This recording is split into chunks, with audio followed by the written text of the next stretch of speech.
12월 24일 화요일 아침 시편 112편 1절에서 10절까지 말씀 읽겠습니다.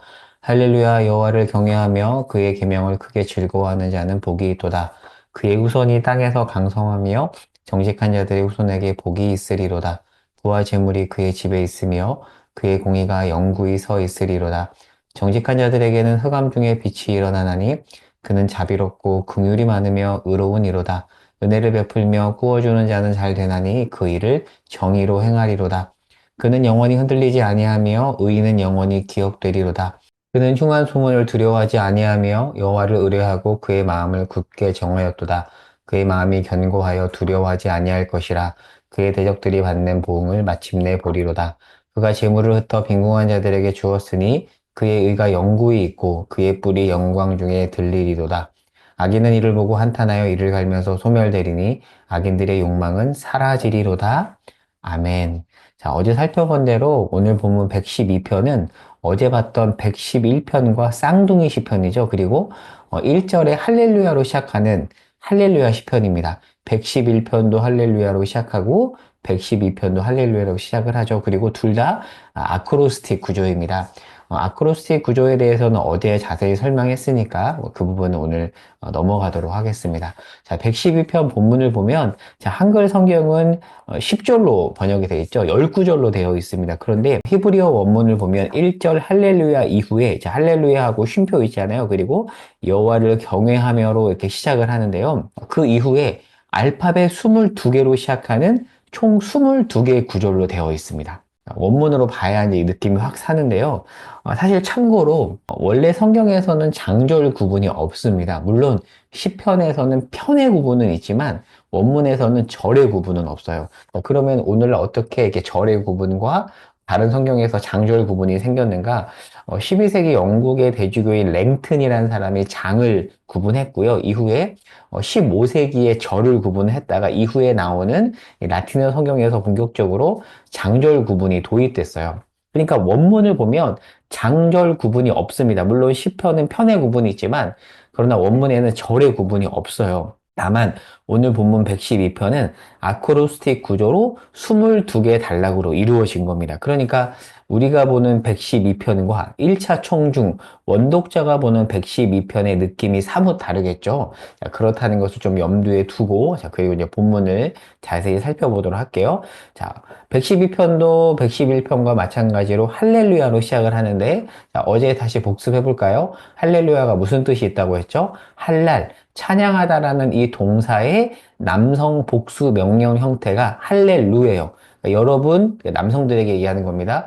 찬양하십시오. 자, 그럼 누구를 찬양하나요? 야는 야훼의 축약형입니다. 그러니까 여호와를 여러분 찬양하십시오라는 뜻이 되겠죠. 할렐루야가 그런 뜻이다라는 것을 이번에 확실하게 이렇게 정리하고 가시기 바랍니다. 자, 그런 단어 할렐루야로 이제 시작을 하잖아요. 자, 그런데 자, 111편과 112편을 연결해서 본다면 111편은 하나님의 하나님 되심을 찬양한다면 112편은 하나님의 하나님 되심을 찬양하면서 동시에 어디에 초점이 더 있냐면 하나님의 하나님 되심을 인정할 때 받는 사람들이 누리는 복에 대한 강조점이 있어요.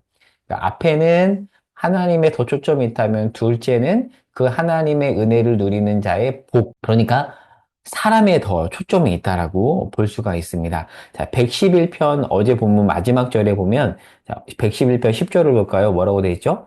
여호와를 경외함이 지혜의 근본이라고 했잖아요. 자, 이어서 받아치는 겁니다. 오늘 본문 112편 1절에 보면 할렐루야 여호와를 경외하며라고 되어 있죠. 그러니까 111편에서 얘기했던 그 여호와를 경외함, 그 여호와를 경외하는 자가 지혜롭다고 했는데 그렇게 여호와를 경외하는 지혜로운 자가 누구인가에 대해서 112편이 이야기한다라는 거죠. 그래서 112편은 111편의 적용이라고 할 수 있습니다. 초점은 사람인데 그 사람은 어떤 사람인 거죠? 여호와를 경외하는 지혜로운 사람입니다. 자, 그러면 112편을 통해서 여호와를 경외하는 지혜로운 자가 누구인지를 살펴볼게요. 자, 1절에 보면 여호와를 경외하는 자는 어떤 자죠? 그의 계명을 크게 즐거워한대요.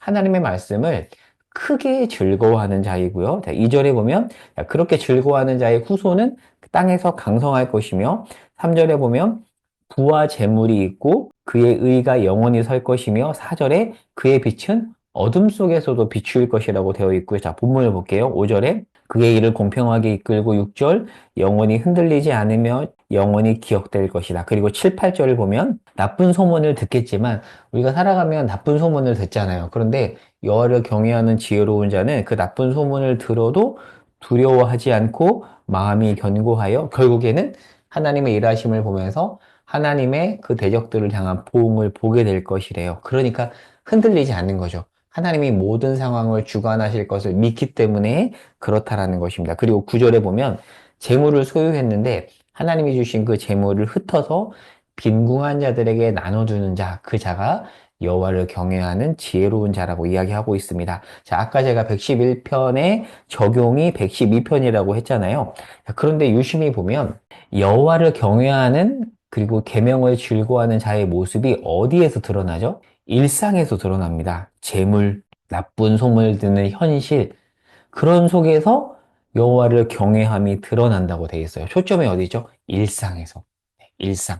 그러니까 여호와를 경외함이 교회 안에서 종교적으로만 표출되는 것이 아니라 일상의 삶에서 사람을 대하는 태도, 시간과 재물을 대하는 태도에서 드러난다라고 이야기하고 있습니다. 표를 하나 볼게요. 11월 24일 주일 설교 때 제가 시심교회 교인이라면 반드시 알아야 될 개념으로 R1, R2, R3 개념을 소개했었습니다. 자, R1은 relationship, 하나님과의 관계이죠. 신앙의 기초입니다. 그러니까 하나님과 친밀한 관계를 우리가 누려야 되죠. 이게 신앙의 가장 기본인데요. 자, 이러한 하나님과의 관계가 첫 번째 R2, religion, 종교적으로 표출이 됩니다. 어떻게 해요? 기도, 예배, 우리가 말씀을 읽는 것 등 그런 것으로 표출이 되죠. 자, 그런데 거기서 그치면 안 되고요. 112편에서 말하는 것처럼 이 R1, 하나님과의 관계가 어디로도 표출이 되어야 된다는 거죠. R3, real life, 일상에서도 드러나야 된다. 그때 강조했었습니다. 그러니까 일상에서 드러나는 하나님과의 관계에서의 열매가 참으로 하나님을 경외하는 자의 삶의 지향점이라고 할 수 있습니다. 그러니까 우리의 어떤 직장과 가정과 사회에서 하나님을 경외하는 그 모습이 표출이 될 수밖에 없다라는 거죠. 다시 한번 정리해 볼게요. 우리의 하나님과의 이 관계가 교회 예배 참여를 넘어서 일상에서 재물을 대하는 태도, 사랑과의 관계, 특별히 오늘 본문 9절에서 보면 이렇게 얘기하죠. 그가 재물을 흩어 빈궁한 자들에게 주었다라고 되어 있습니다. 가난한 자를 어떻게 대하는가에 우리의 여호와를 경외하는 모습이 드러난다라고 이야기해 주고 있습니다. 그래서 오늘 이 R1, R2, R3 개념으로 정리를 해봤는데요. 자, 정리하고 적용해 볼게요. 자, 특별히 1절에서 복이라는 단어가 나오잖아요. 자, 그러면 이렇게 단편적으로 생각할 수 있습니다. 여호와를 경외하며 우리가 이런 복을 누리구나라고 생각할 수 있지만 진짜 복은 뭐냐면 우리가 계명을 크게 즐거워해서 보상을 얻는 것이 아니라 계명을 즐거워하고 여호와를 경외하는 그 자체입니다. 그러니까 여호와를 경외하고 계명을 크게 즐거워하면 우리가 혹여나 세상에서 말하는 복을 누리지 못해도 우리는 기뻐할 수 있어요. 그 자체가 복이라는 겁니다. 그래서 사도 바울의 고백처럼 나는 비천에 처할 때도 자족하고 만족하고 기뻐할 수 있다라고 고백할 수 있는 거죠. 우리가 그 자리까지 우리의 신앙이 갈 수 있기를 바랍니다. 자, 그리고 오늘 말씀을 정리하면서 적용 질문을 던지는데요. 제가 한번 적용 질문을 던져볼게요. 들어보시기 바랍니다. 자, 여호와를 경외함이 종교적 영역을 넘어서 우리의 일상 가운데서 어떻게 드러나고 있습니까? 저도 이 말씀을 오늘 곱씹으면서 하루를 살아가겠습니다. 오늘 하루 우리와 하나님과의 깊은 관계가 112편에서 말한 것처럼 재물과 사람을 대하는 태도 가운데 따뜻하게 공의롭게 드러날 수 있기를 간절히 소망합니다. 그러니까 경외함이라는 게 그렇게 본다면 추상적인 것이 아닌 거죠. 그런 하루가 되기를 소망하면서 이렇게 기도할게요. 하나님, 계명을 즐거워하는 자로 살아가게 하옵소서.